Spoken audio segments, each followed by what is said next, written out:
Yun?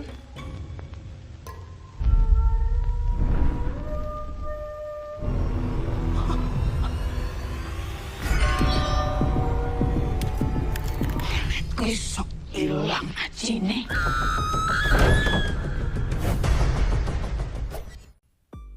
Banyak sekali ide dan inspirasi yang bisa diangkat ke dalam sebuah film. Bahkan banyak sekali film yang diangkat dari kisah nyata yang terjadi di kehidupan masyarakat kita. Film Sosok Ketiga adalah salah satunya. Dan film ini merupakan film horor Indonesia yang ceritanya diangkat berdasarkan kisah nyata, guys. Nah, selamat datang kembali di segmen pembahasan film. Dan inilah pembahasan dari film Sosok Ketiga.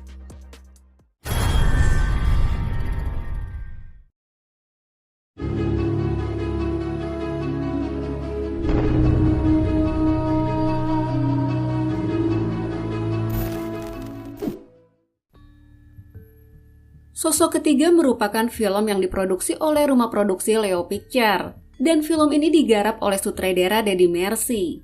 Sementara naskah dari film ini ditulis oleh Vidya Talisa. Film Sosok Ketiga dibintangi oleh Selin Evangelista, Erika Karlina, dan juga Samuel Rizal.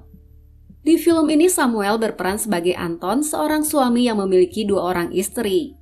Selin berperan sebagai Yuni yang merupakan istri kedua Anton. Sedangkan Erika berperan sebagai Nuri yang merupakan istri pertama dari Anton. Di film ini kita bakal ngeliat bagaimana kehidupan rumah tangga Anton dengan kedua istrinya. Film Sosok Ketiga menceritakan tentang kisah persahabatan antara 2 orang perempuan yang berbagi suami. Rumah tangga yang sejatinya harmonis tetap dihantui oleh kecemburuan dan juga konflik.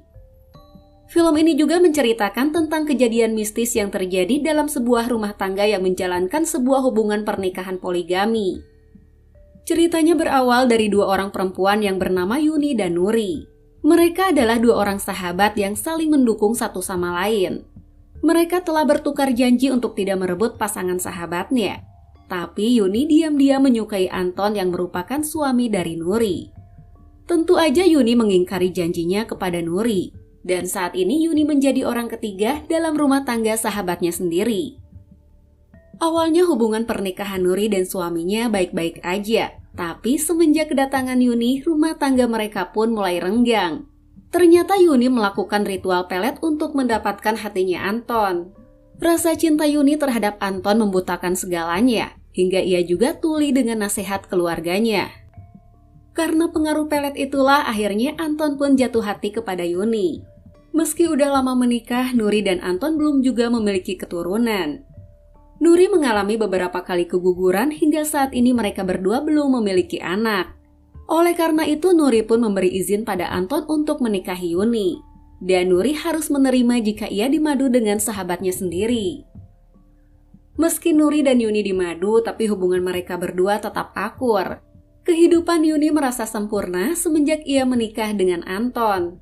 Yuni bahagia menjalani hari-harinya walaupun ia hanya sebagai istri kedua. Tapi dengan seiring berjalannya waktu, Nuri merasa kecewa karena saat ini Anton sulit adil dalam membagi waktu untuknya. Anton lebih sering memperhatikan Yuni. Bahkan Anton juga sering menghabiskan waktu bersama Yuni yang tinggal di rumah lainnya. Karena akhir-akhir ini Anton jarang menemui Nuri, Nuri pun sengaja datang ke rumah Yuni untuk bertemu dengan Anton. Nuri juga sering membawakan sesuatu untuk Yuni, dan sepertinya itu makanan, guys. Kebaikan Nuri ternyata membuat Yuni terlena, sementara ibu Yuni justru merasa curiga dengan kebaikan Nuri terhadap anaknya. Kamu kudu hati-hati, Yondo. Ojo disepelekan. Ibu Yuni pun memberi nasihat pada Yuni. Ia mengingatkan Yuni agar Yuni harus berhati-hati dan jangan meremehkan kebaikan dari istri pertama. Ibu Yuni juga minta Yuni untuk nggak percaya pada Nuri, karena mereka nggak tahu isi hati seseorang itu seperti apa. Pada saat ini Yuni dan Anton memang sedang merasakan kebahagiaan, yang mana mereka sedang menantikan kelahiran buah hatinya yang saat ini sudah berusia 7 bulan dalam kandungan Yuni.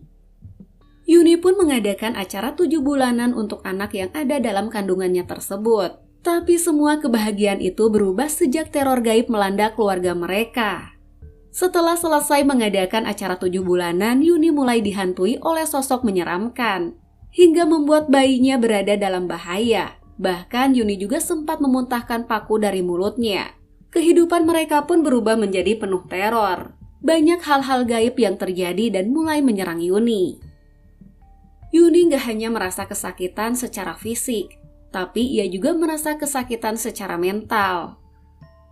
Di tengah semua teror gaib yang dirasakan oleh Yuni justru semakin terganggu dengan kehadiran Bude Harni. Dan Bude Harni ini merupakan orang yang paling menolak pernikahannya dengan Anton. Bude Harni mengatakan pada ibu Yuni kalau hal yang gak baik yang pernah dilakukan itu bisa berbalik pada dirinya sendiri. Hal tidak baik yang dilakukan itu bisa berbalik kepada dirinya sendiri. Apa yang dikatakan oleh Bude Harni seolah memberikan isyarat kalau apa yang Yuni alami saat ini adalah hasil dari perbuatan jahatnya. Kehadiran Bude Harni pun semakin menambah teror dan masalah bagi Yuni. Apalagi ketika Yuni mendapati ibunya yang jatuh sakit saat bersama Bude Harni. Yuni pun terpaksa meminta bantuan sahabat baiknya yaitu Nuri untuk menjaganya. Hingga suatu hari Yuni kerasukan dan membuat janin di dalam kandungannya berpindah ke punggung. Lalu apa yang akan terjadi kalau aja istri pertama dengan istri kedua berada di bawah satu atap, guys? Nah, sepertinya Nurilah orang yang berada di balik teror yang Yuni alami selama ini. Kehadiran Yuni sebagai orang ketiga di dalam rumah tangganya ternyata memberikan luka yang membekas di hati Nuri. Sepertinya Nuri bersekutu dengan makhluk gaib untuk membalaskan rasa sakitnya kepada Yuni. Rasa cemburu yang Nuri rasakan membuat ia rela melakukan hal apapun, asalkan rasa sakitnya bisa terbayarkan, guys. Dengan kemarahan dan rasa kecewanya, Nuri mengatakan pada Anton, kalau aja Nuri nggak bisa memiliki Anton sepenuhnya, maka Yuni pun harus merasakan hal yang sama seperti dirinya. Nah, film Sosok Ketiga memiliki plot cerita yang cukup menarik karena ceritanya diambil berdasarkan kisah nyata, guys. Film ini merupakan salah satu film horor yang digarap oleh Deddy Mercy di tahun ini. Sebelumnya Deddy Mercy sendiri udah menggarap 2 film horor lainnya di awal tahun 2023 ini, yaitu film Pele Tali Pocong yang tayang pada bulan April dan juga film Jin Kodam yang baru aja tayang pada bulan Mei ini, guys. Sedangkan untuk Vidya Talisa sendiri sebagai penulis naskah di film ini, sebelumnya ia juga pernah menulis naskah dari beberapa film horor. Seperti film Kansaf, film Tulah 613, film Makmum 2, dan juga film Gibah. Film Sosok Ketiga ini menjadi film horor pertama bagi Selin setelah ia terakhir kali main di film Ruqyah The Exorcist yang tayang pada tahun 2017. Dan kalau nggak salah saat itu Selin ini memerankan karakter Asa, guys. Nah, kalau dilihat dari trailer filmnya, film Sosok Ketiga bukan hanya sekedar film horor yang menyeramkan. Selain ada adegan gore di film ini juga ada kisah drama yang cukup mengharukan. Bahkan film ini juga memberikan pelajaran hidup bagi para penontonnya. Film Sosok Ketiga bakal memperlihatkan bagaimana sifat buruk manusia yang jauh lebih menakutkan dan mengerikan daripada setan. Iri, dengki, keserakahan, dan dendam yang dimiliki oleh seseorang membuatnya bisa melakukan apa aja. Bahkan mereka bisa melakukan hal-hal yang gak disangka sekalipun, guys. So, kalau kalian ingin nonton film ini, kalian bisa tonton film Sosok Ketiga yang tayang di bioskop pada tanggal 22 Juni 2023 ini, guys. Nah, itulah tadi pembahasan dari film Sosok Ketiga. Sampai di sini dulu pembahasan kita kali ini. Jangan lupa jaga kesehatan and see you, guys!